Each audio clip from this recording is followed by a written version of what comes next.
All right, welcome and God bless you, everyone, and welcome to this word for you today, this Sunday, January 23rd. We'll be looking at Galatians chapter 6, verse 1. You who live by the Spirit should restore. This is the first part of a two-part message, be a restorer.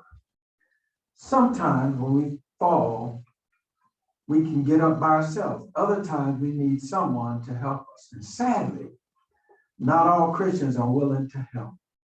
Sometimes they feel that by extending grace to someone, they are condoning their sin. Paul knocked that argument down when he wrote, "Be kind and compassionate one to another, forgiving each other, just as in Christ God forgave you." Ephesians 4:32.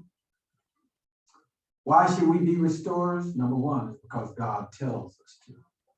If someone is caught in a sin, you who live by the Spirit should restore that person gently, but watch yourselves.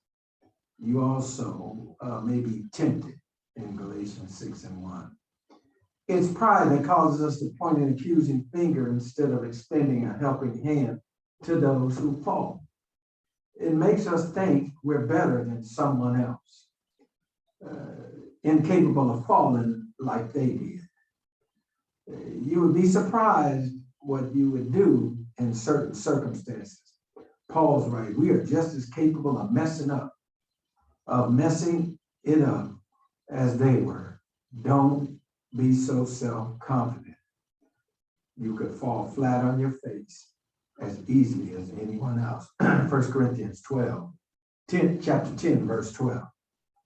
And number two, because Jesus is our example.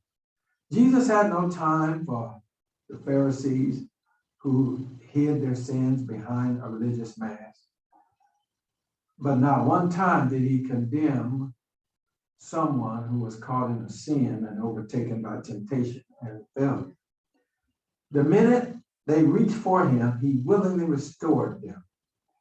Someone has said the church is the only army that shoots its wounded.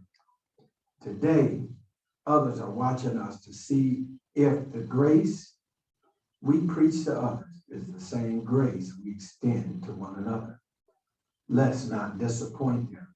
Be a restorer of those, because saved for the grace of God, there go I.